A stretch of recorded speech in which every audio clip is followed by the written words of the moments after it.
Você sabia que, antes do Messias começar a pregar o Evangelho, alguém muito importante foi escolhido para preparar o seu caminho? Esse homem não vivia em templos, mas no deserto, e ele ainda cumpriu uma suposta profecia de Isaías. Hoje, vamos estudar o capítulo 3 do livro de Mateus, dos versos 1 ao 12, e entender o que realmente aconteceu quando João, o Batista, apareceu pregando o arrependimento, e o que isso significou para a chegada do Messias. Eu sou Matheus Henrique e aqui a gente estuda a Bíblia de forma simples e direta, verso a verso, sem enrolação e sem religiosidade, apenas a verdade da palavra. Então, se inscreve no canal, ativa o sininho e bora pro vídeo. Leitura. Naqueles dias veio João o Batista pregando no deserto da Judéia e dizendo: arrependei-vos, porque o reino do céu tem se aproximado. Porque este é o anunciado pelo profeta Isaías, dizendo: a voz de um clamando no deserto: preparai o caminho do Senhor, fazei planos seus caminhos. E este João tinha suas vestes de pelos de camelo, e um cinto de couro em torno de seus lombos, e o seu alimento era locustas e mel silvestre. Então vinham a ele Jerusalém e toda a Judéia e toda a região ao redor do Jordão, e eram por ele batizados no Jordão, confessando os seus pecados. Mas ele, vendo muito dos fariseus e dos saduceus que vinham ao seu batismo, disse-lhes: ó geração de víboras, quem vos advertiu para fugir da ira vindoura? Dai, pois, frutos dignos de arrependimento, e não pensai em dizer dentro de vós mesmos: temos a Abraão por nosso pai, pois eu vos digo que Deus pode destas pedras levantar filhos a Abraão. E também agora está posto o machado à raiz das árvores, pois toda árvore não produzindo fruto bom é cortada e lançada no fogo. Eu realmente vos batizo com água para o arrependimento, mas aquele que vem depois de mim é mais poderoso do que eu, cujos calçados não sou digno de carregar. Ele vos batizará com o Espírito Santo e com fogo, cuja joelha está em sua mão, e limpará minuciosamente a sua eira. Recolherá no celeiro o seu trigo, mas queimará a palha no fogo inextinguível. Verso 1. Naqueles dias veio João o Batista pregando no deserto da Judéia. Naqueles dias significa, entre aspas, durante o tempo da residência do Messias em Nazaré, em vez de durante o reinado de Arquelau, fecha aspas. Afinal de contas, Arquelau reinou de 4 a.C. a 6 a.C., muito cedo para João Batista ter iniciado seu ministério, uma vez que ele deveria ter menos de 12 anos de idade. No uso do Antigo Testamento, naqueles dias, geralmente se refere a um tempo de cumprimento profético. Mateus provavelmente usou a expressão em conjunto com suas referências à profecia cumprida para enfatizar que a promessa do Criador estava se cumprindo por intermédio de Yahusha e João Batista, arauto e precursor do Messias. O Batista não pregava no templo, centro de religião estabelecida, mas sim na periferia, indicando uma nova obra do nosso Criador. O título Batista ou imersor é dada pela sua prática distinta de batismo para o arrependimento.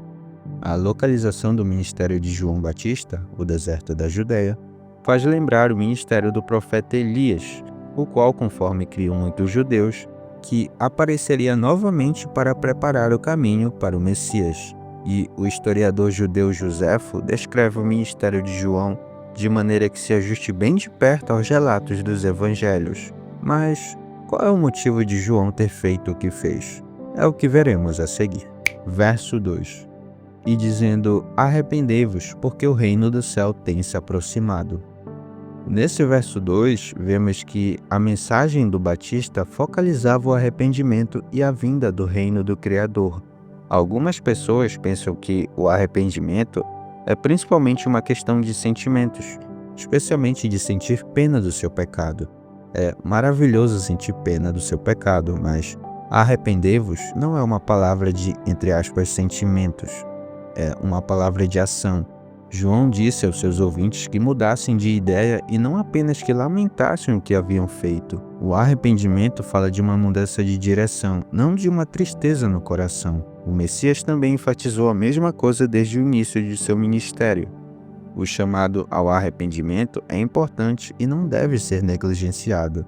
É inteiramente correto dizer que é a primeira palavra do Evangelho, pois Arrependei-vos foi a primeira palavra do Evangelho de João Batista. Arrependei-vos foi a primeira palavra do Evangelho do Messias.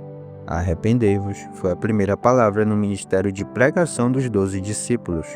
Arrependei-vos foi a primeira palavra nas instruções de pregação que Yahusha deu aos seus discípulos após sua ressurreição. Arrependei-vos foi a primeira palavra de exortação no primeiro sermão cristão.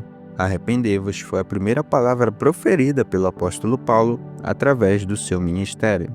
O reino é definido como o governo que o Criador exerce por meio da pessoa, da obra e dos ensinos de seu Filho unigênito, Yahusha. Mas será que Isaías falou de João Batista lá atrás no Antigo Testamento? É o que veremos agora. Verso 3. Porque este é o anunciado pelo profeta Isaías, dizendo: a voz de um clamando no deserto, preparai o caminho do Senhor, fazei planos seus caminhos. Nesse verso 3, vemos que a aplicação que Mateus faz de Isaías capítulo 40, verso 3, a João Batista nos fala tanto do Messias quanto de João Batista. Afinal de contas, em seu contexto original, a profecia falava de alguém que prepara o caminho para a vinda de Yahuwah, o próprio Criador. Ao usar o texto a respeito da vinda do Criador para descrever a vinda do Messias, Mateus proclamou que Yahusha é divino. Preparar e fazer planos dos seus caminhos? Nesta função, o propósito de João era preparar os corações das pessoas, aplanar e endireitar as estradas para a chegada de um rei majestoso. Espiritualmente, significa remover os obstáculos do pecado e da desobediência para receber o Messias.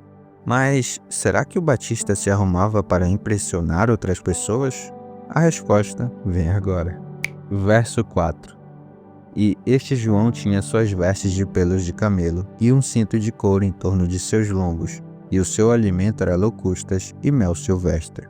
Nesse verso 4, vemos que as vestes de João eram semelhantes às de Elias, pois a simplicidade e a austeridade simbolizavam a dedicação total à sua missão e um protesto contra o luxo e a hipocrisia religiosa da época.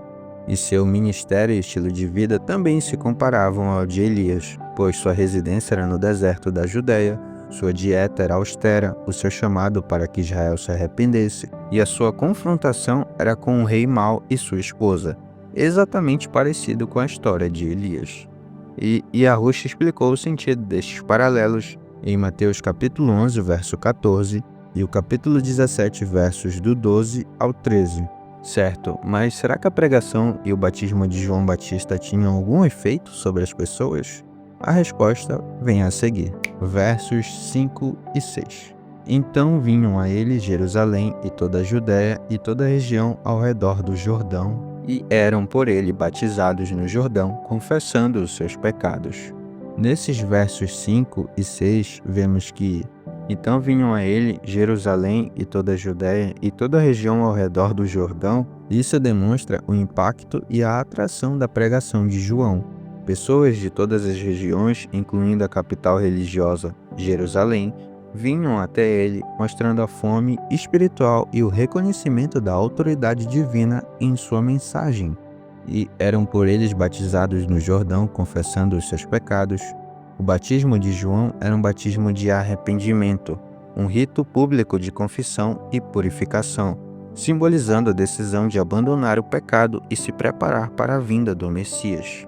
E, ao contrário das respectivas lavagens ritualísticas de outros grupos religiosos, o batismo de João parece ter sido um evento único associado a um arrependimento permanente e uma vida transformada. Mas será que os líderes religiosos dessa época queriam se arrepender por seus pecados ou já se consideravam salvos? E o que João Batista achava deles? É o que veremos nos próximos versículos. Versos 7 ao 9. Mas ele, vendo muito dos fariseus e dos saduceus que vinham ao seu batismo, disse-lhes: Ó geração de víboras, quem vos advertiu para fugir da ira vindoura? Dai, pois, frutos dignos de arrependimento. E não pensai em dizer dentro de vós mesmos: temos a Abraão por nosso pai, pois eu vos digo que Deus pode, destas pedras, levantar filhos a Abraão. Nesses versos do 7 ao 9, vemos que, em Mateus capítulo 2, verso 4, Os chefes dos sacerdotes e os escribas identificaram o lugar do nascimento do Messias, mas não fizeram esforço algum para visitá-lo. Pelo contrário, a atenção deles estava voltada para o poder mundano. A descrição negativa é agora seguida pela acusação de João de que os principais sacerdotes dos judeus eram uma geração de víboras, serpentes venenosas, fugindo da ira vindoura do Criador, pois sua religiosidade externa escondia um coração ímpio, e essa ira vindoura é o juízo do Criador que se aproxima. Produzir, pois, frutos dignos de arrependimento. O verdadeiro arrependimento não é apenas uma palavra ou um rito, mas se manifesta em mudança de vida e ações. A atitude externa deve corresponder à transfiguração interna. João enfatizou que o reino vindouro seria acompanhado por bênçãos para o povo do Criador e por punição para os que não se arrependerem. João sabia que os fariseus e saduceus não tinham a intenção de confessar os seus pecados, porque presumiam que a descendência de Abraão garantia que eles escapariam da ira vindoura. Esta crença se refletiu na Mishiná, que declarou, entre aspas, todo Israel terá parte no mundo vindouro, fecha aspas. A declaração de João sobre fazer surgir filhos de Abraão destas pedras envolve um jogo de palavras em aramaico. A palavra ben soa de modo parecido à palavra pedra, eben. Uma pedra não possui qualquer valor intrínseco.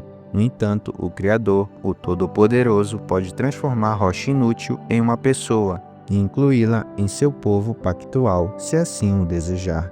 Consequentemente, a descendência de Abraão não dava aos judeus motivos para a vanglória. A advertência de João prenuncia a incorporação dos gentios crentes no povo do Criador, um importante tema no Evangelho de Mateus. Certo, mas qual é a consequência por não produzir frutos dignos de arrependimento? Você entenderá no próximo versículo. Verso 10. E também agora está posto o machado à raiz das árvores, pois toda árvore não produzindo fruto bom é cortada e lançada no fogo. Nesse verso 10, vemos que a mensagem se torna um solene aviso de juízo.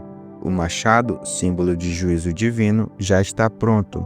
Assim como o dono de um pomar pune o machado às árvores improdutivas, assim também o Criador punirá aqueles que deixarem de produzir frutos dignos de arrependimento. Aquele que não produz bons frutos, ações que demonstram arrependimento, será destruído, ou seja, lançado ao fogo. Nos ensinos de João e do Messias, fruto representa as boas obras que resultam de uma milagrosa transformação interna.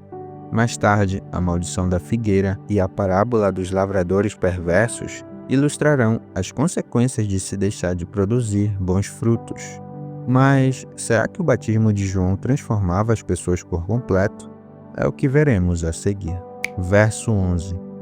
Eu realmente vos batizo com água para o arrependimento, mas aquele que vem depois de mim é mais poderoso do que eu, cujos calçados não sou digno de carregar. Ele vos batizará com o Espírito Santo e com fogo. Nesse verso 11, vemos que João estabelece a diferença entre seu ministério e o do Messias. O batismo de João é preliminar, com água para o arrependimento. O Messias, porém, é mais poderoso. João demonstra humildade máxima. Levar as sandálias era tarefa de escravos. O batismo de Yahusha é superior, com o Espírito Santo e com fogo. O Espírito Santo traz purificação e vida nova. O fogo representa a purificação. E/ou juízo divino. A remoção dos calçados do dono era uma tarefa tão humilde que os hebreus possuidores de escravos ou servos não podiam exigi-la de escravos hebreus. Todavia, João se viu como indigno de efetuar para o Messias a própria tarefa que os escravos eram dispensados de fazer. O Batista expressou sua profunda humildade porque o Messias era mais poderoso do que ele, e este grande poder se expressava por meio de um novo batismo, que era imensamente superior ao de João. O batismo de João era uma expressão pública de arrependimento, mas este batismo não podia mudar o coração de uma pessoa.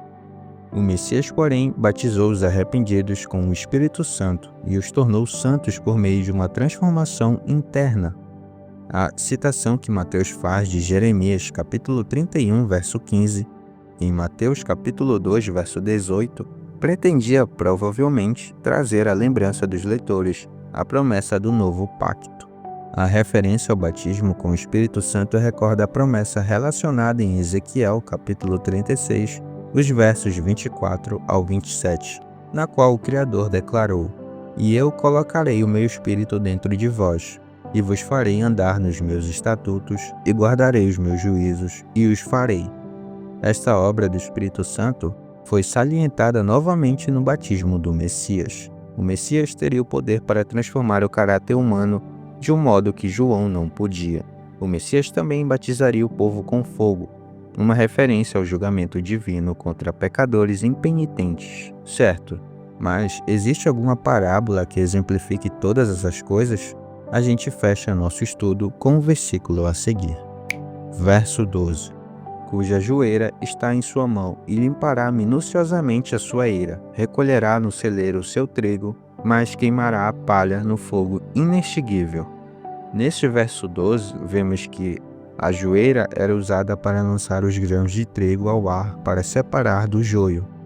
O vento soprava a casca inútil, chamada palha, para longe, enquanto os grãos, sendo mais pesados, caíam na eira.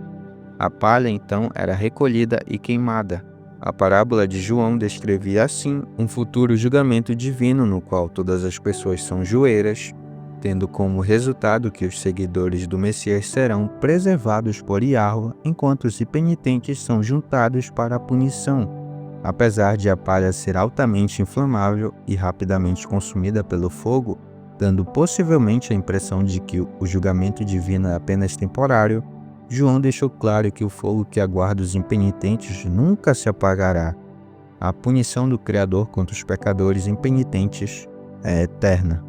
Nesse capítulo 3 de Mateus, dos versos 1 ao 12, somos apresentados a João Batista, o profeta que Yahweh enviou para preparar o caminho do Messias.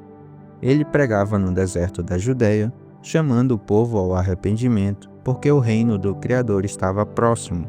João vivia de forma simples, vestia-se com pelos de camelo e comia gafanhotos e mel silvestre, mostrando que sua missão não era sobre aparência, mas sobre arrependimento verdadeiro. Multidões vinham de Jerusalém, da Judéia e de toda a região ao redor do Jordão para ouvi-los e serem batizados confessando seus pecados. Mas, quando João viu fariseus e saduceus se aproximando, ele os repreendeu duramente, chamando-os de raça de víboras, e alertando que o arrependimento precisava ser verdadeiro e acompanhado de frutos, e não apenas de aparência religiosa. E ele anunciou que aquele que viria depois dele, Yahushua, era muito maior. João batizava com água, mas o Messias batizaria com o Espírito Santo e com fogo, trazendo purificação e juízo. Por fim, João declarou que o Messias traria a separação entre o verdadeiro e o falso, como um agricultor que separa o trigo da palha. O trigo seria guardado e a palha queimada.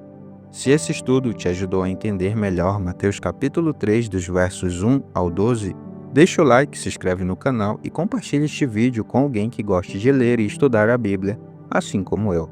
Obrigado por me acompanhar até aqui, eu sou Matheus Henrique e até o próximo vídeo. Sim.